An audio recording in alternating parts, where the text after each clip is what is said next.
le texte du message d'aujourd'hui dans 1 Corinthiens 10, versets 1 à 13. Et c'est Paul ici qui s'adresse aux Corinthiens. Verset 1 dit, « Car il ne faut pas que vous ignoriez ceci, frères.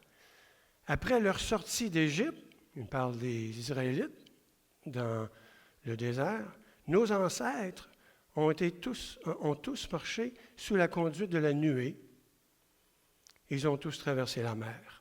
Ils ont donc tous, en quelque sorte, été baptisés en Moïse, dans la nuée et dans la mer.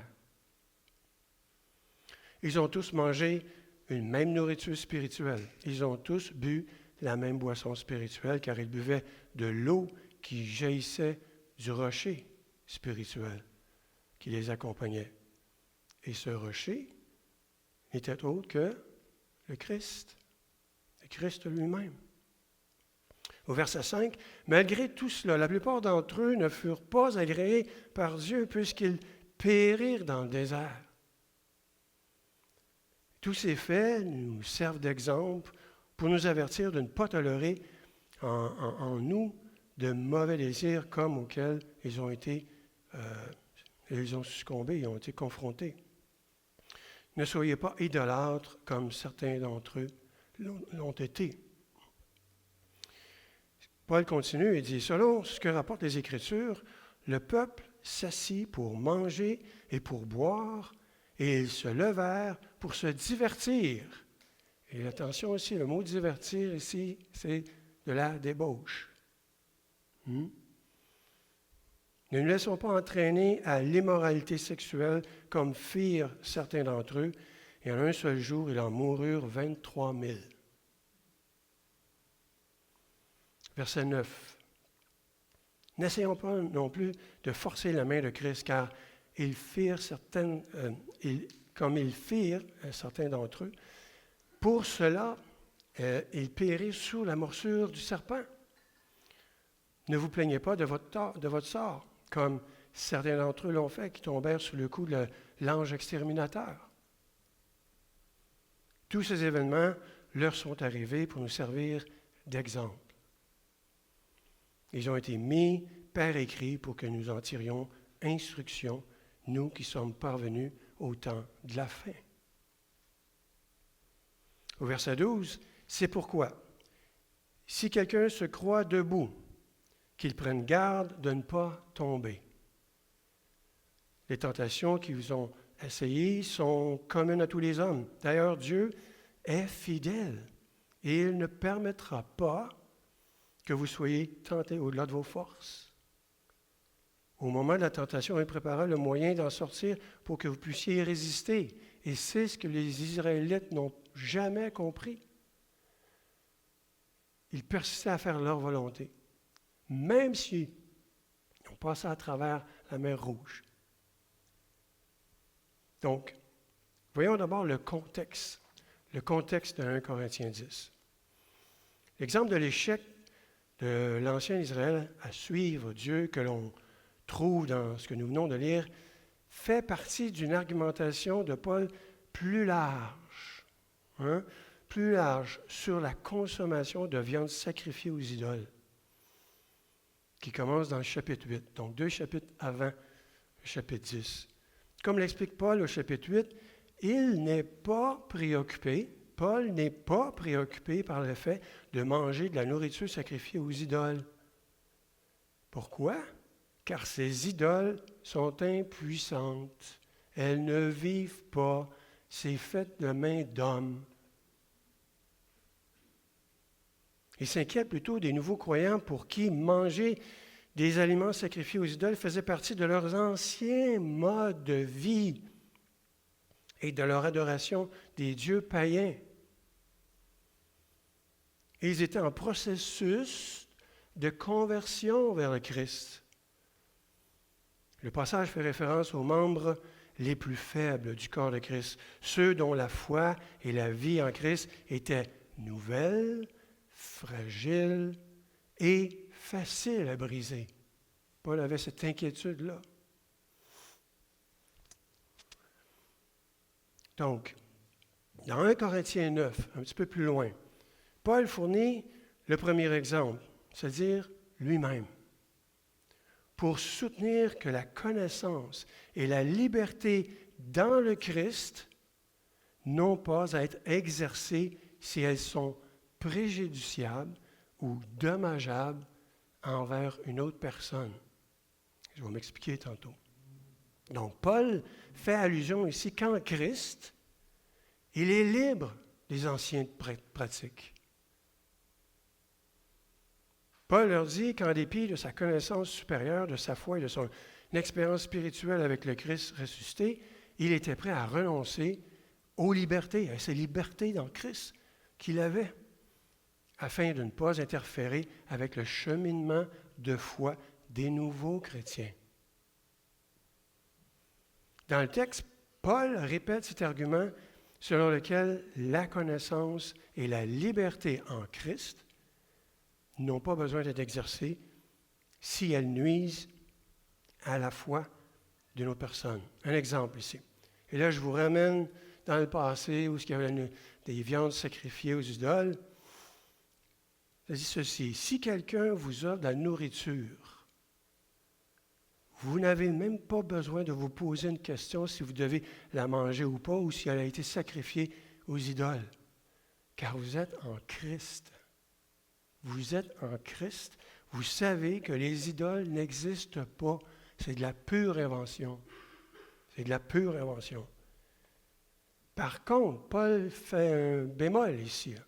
Par contre, si quelqu'un vous avertit que la nourriture a été sacrifiée aux idoles et que cette personne croit qu'il ne faut pas en manger, alors Paul dit de vous en abstenir, de ne pas en manger. Pourquoi? Par motif de conscience envers cette personne. Pas en motif de conscience par rapport à vous, mais par cette personne. Cette personne est en processus de conversion. Vous agissez simplement par amour pour elle. Vous avez maintenant cette liberté en Christ, mais cette personne ne la comprend pas encore. Donc, dans le texte aujourd'hui, Paul utilise les mauvais comportements des Israélites errant dans le désert pendant 40 ans après 40 ans après l'exode de l'Égypte. Il compare les Israélites aux Corinthiens qui leur avaient fait part des problèmes interpersonnels ainsi que les autres communautés aussi. Ils avaient des problèmes à l'intérieur et aussi à l'extérieur. Il y avait du mécontentement et il y avait de la débauche.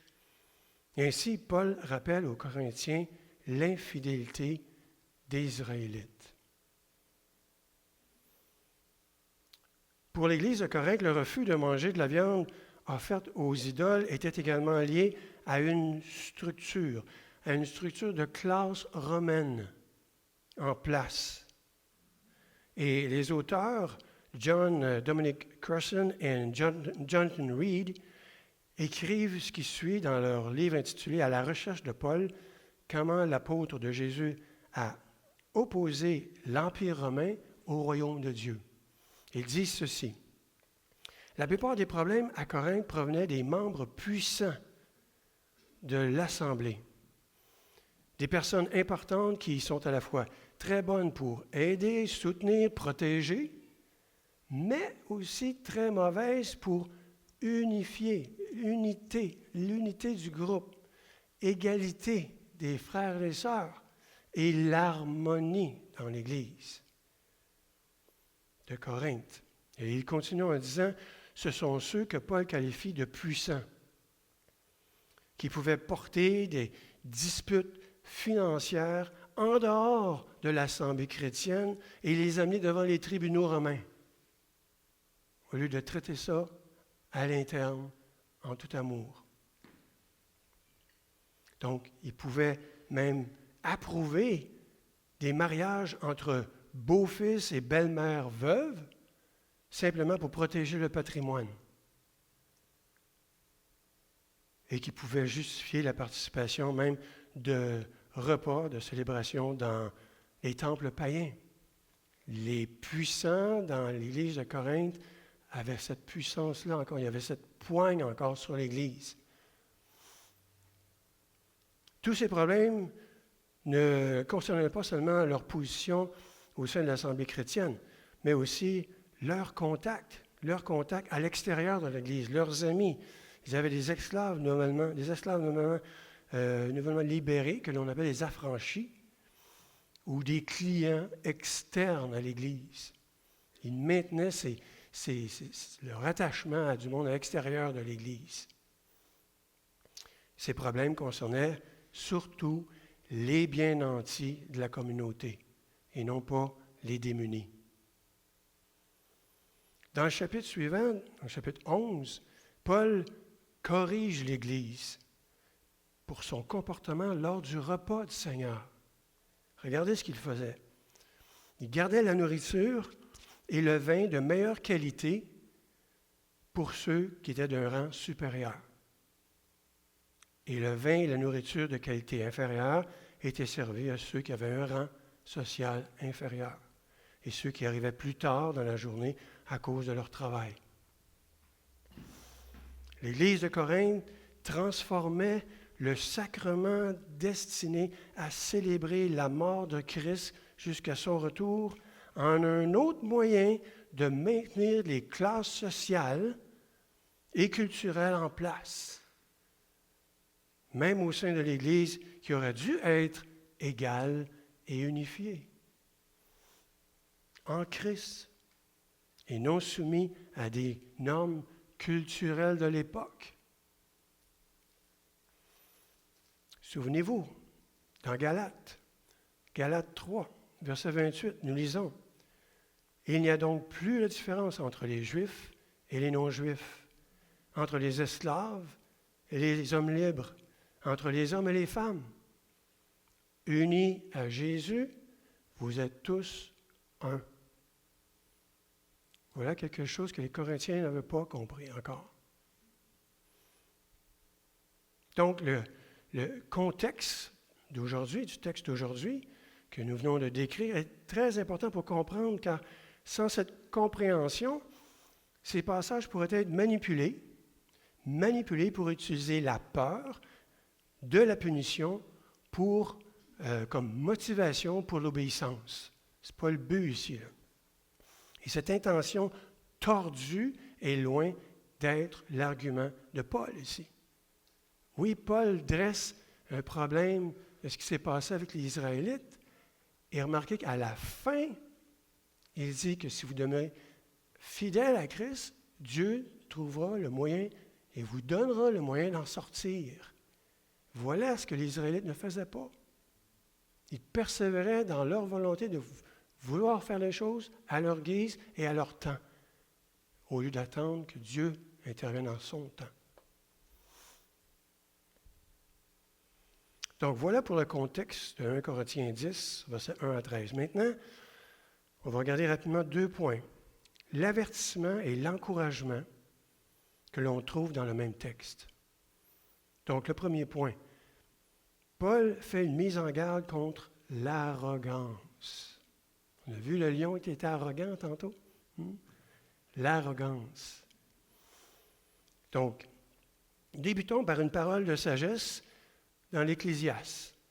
Ecclésiaste 1, verset 9, qui nous dit que l'histoire peut se répéter.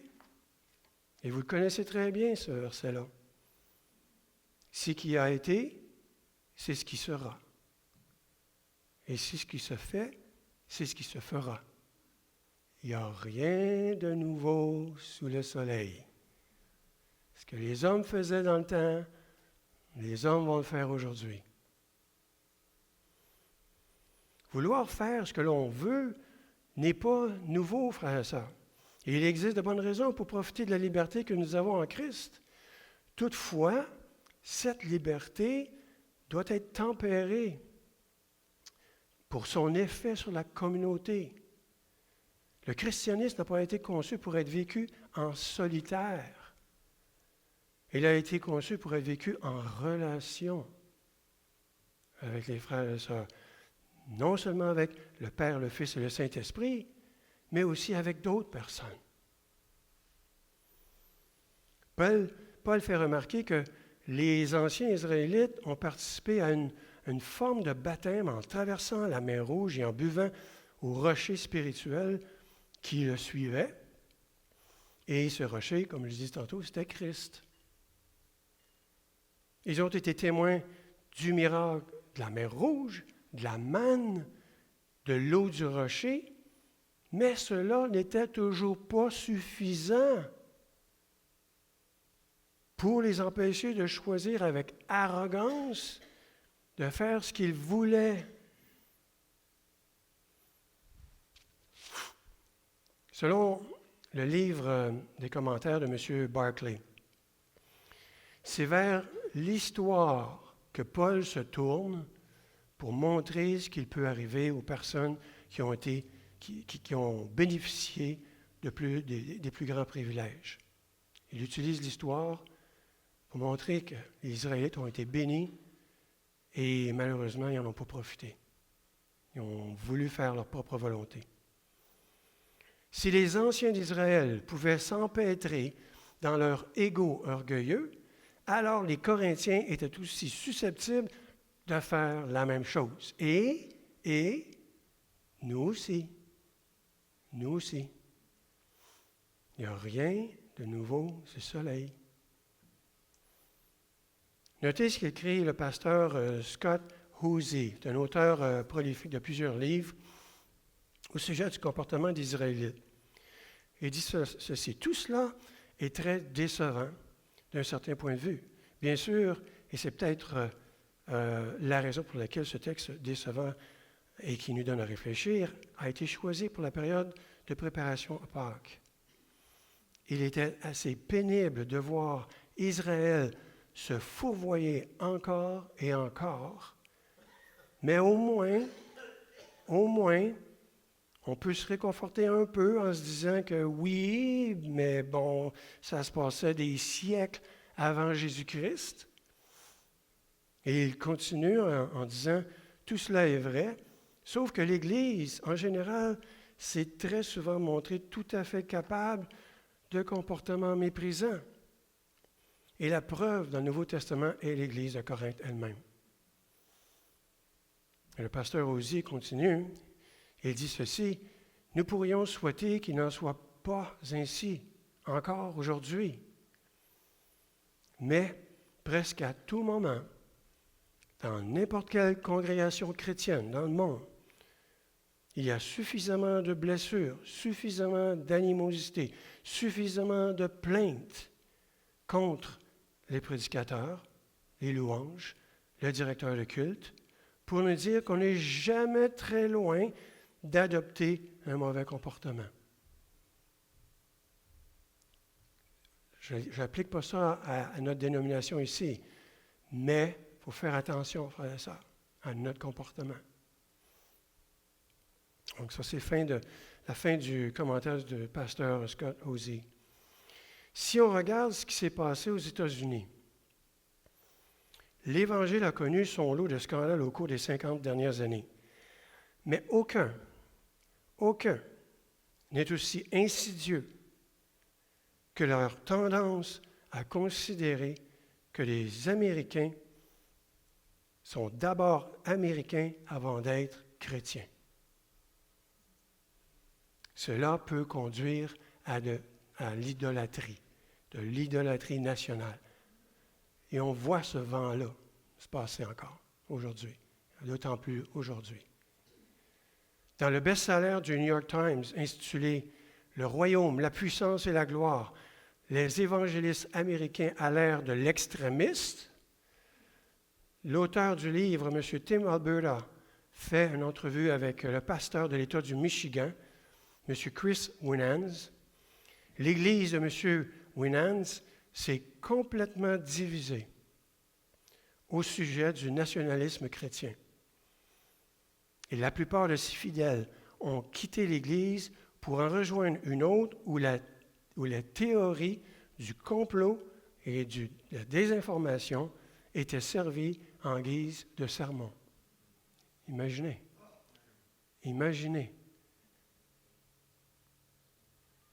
Plutôt que d'enseigner l'Évangile. Il enseignait la théorie du complot. Le pasteur Chris Winnan déclare ceci, il dit, « Si vous croyez que Dieu a conclu une alliance avec l'Amérique, les États-Unis, alors vous croyez que l'Amérique est une nouvelle Israël, un nouvel Israël. Vous pensez que les promesses faites à Israël s'appliquent à ce pays. Et vous considérez que l'Amérique a une alliance avec Dieu qui doit être protégée. Ça va loin. Par conséquent, vous devez vous battre pour l'Amérique, les Américains toujours, comme si le salut lui-même était en jeu. À ce stade, vous vous considérez avant tout comme un Américain plutôt qu'un chrétien. Quand vous êtes rendu là, vous vous considérez plus un Américain qu'un chrétien. Le pasteur conclut en disant, c'est une terrible incompréhension de ce que nous sommes appelés à être. Nous sommes appelés à être des chrétiens avant tout.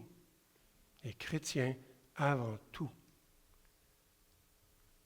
L'auteur du livre qu'on vient de mentionner, M. Alberta, termine en disant ceci. Nous risquons de perdre de vue ceux qui sont différents de nous et nous finissons par baptiser notre propre vision du monde et la qualifier de chrétienne. Quelle arrogance! Quelle arrogance! Vous voyez l'arrogance où elle peut nous mener?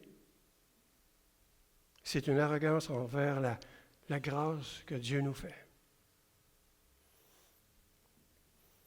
La période de préparation à Pâques nous offre une saison d'introspection pour examiner nos motifs, nos désirs, nos opinions personnelles afin de déterminer s'ils sont fondés sur l'amour et non pas sur l'arrogance.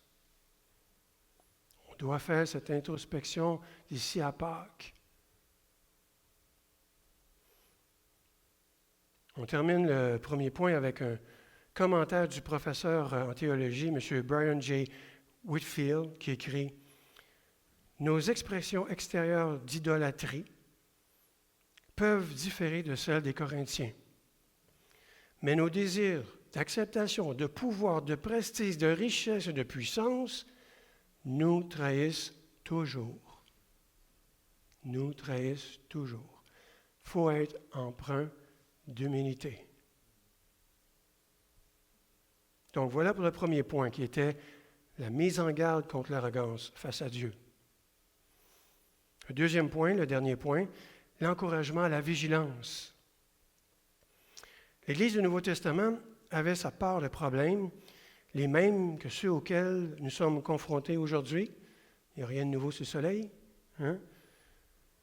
Mais la Bible n'essaie pas de les blanchir ou de minimiser leur effet sur les congrégations de l'époque, mais de façon plus importante, la Bible nous révèle que notre incapacité à être fidèle envers Dieu n'a aucun effet sur la fidélité et sa grâce à notre égard. Alléluia! Gloire à Dieu! Merci d'être un Dieu fidèle, malgré nos faiblesses. 1 Corinthiens 10, 13 parle de la fidélité de Dieu lorsque nous sommes confrontés à une tendance égoïste. Et nous avons lu tantôt, au verset 13, ceci. Les tentations qui vous sont essayées sont communes à tous les hommes. D'ailleurs, Dieu est fidèle et il ne permettra pas que vous soyez tentés au-delà de vos forces. Au moment de la tentation, il préparera le moyen d'en sortir pour que vous puissiez y résister. C'est ce que les Israélites n'ont jamais compris. Certains pensent à tort que l'épreuve vient de Dieu. Et pourtant, l'apôtre Jacques nous rappelle que Dieu ne nous tente pas. Dans Jacques 1, verset 13 à 15, il dit que personne devant la tentation ne dise « Ah, c'est Dieu qui me tente ». Car Dieu ne peut pas être tenté par le mal et il ne tente lui-même personne. Lorsque nous sommes tentés, ce sont les mauvais désirs que nous portons en nous qui nous attirent et qui nous séduisent. Nos désirs souvent nous séduisent, frères et sœurs. Mais ces désirs, si nous continuons à les maintenir, conçoivent et donnent naissance au péché. Et le péché, une fois parvenu à son plein développement, engendre la mort. Quand le péché a rendu à son plein développement, on est dissocié de Dieu. On est déconnecté de Dieu. Donc, qu'est-ce qui nous reste? C'est la mort.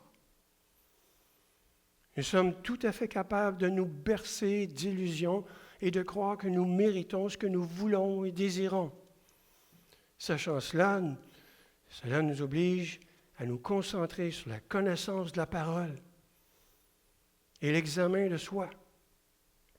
2 pratiques importantes dans la préparation à Pâques. Même utiles à tout moment de l'année. Toujours avoir cette introspection. Mme Carla Works, professeure du Nouveau Testament, résume ainsi la solution de Paul au sujet des aliments sacrifiés aux idoles. Elle dit ceci: à la fin de ce grand débat sur la question de savoir si il est acceptable de manger ou ne pas manger des aliments sacrifiés aux idoles, Paul donne un principe directeur à suivre. Très simple. Faire tout pour la gloire de Dieu. Si vous faites tout pour la gloire de Dieu, vous n'avez pas l'inquiétude, vous n'avez pas à avoir peur. Vous le faites pour Dieu. Comme ses ancêtres dans la foi, l'Église de Corinthe, majoritairement païenne, est appelée à vivre d'une manière fidèle à celui qui est la source même de sa vie, de son existence. Vivre si fidèlement à ce Dieu que nous connaissons bien, c'est aussi prendre en compte le témoignage que l'on rend aux autres, pour lequel Christ est également mort. Les gens dans la rue, Christ est mort pour eux également. Donc voilà pour le commentaire de Mme Carla Works. Le Père, le Fils et le Saint-Esprit nous font grâce lorsque nous trébuchons sur notre ego fragile et égocentrique. Ils nous accompagnent constamment et nous délivrent de notre arrogance. Lorsque nous ne sommes pas fidèles, nous pouvons compter sur la fidélité et la grâce de Dieu. Dieu fournira aussi le moyen d'en sortir. Jésus est le moyen d'en sortir.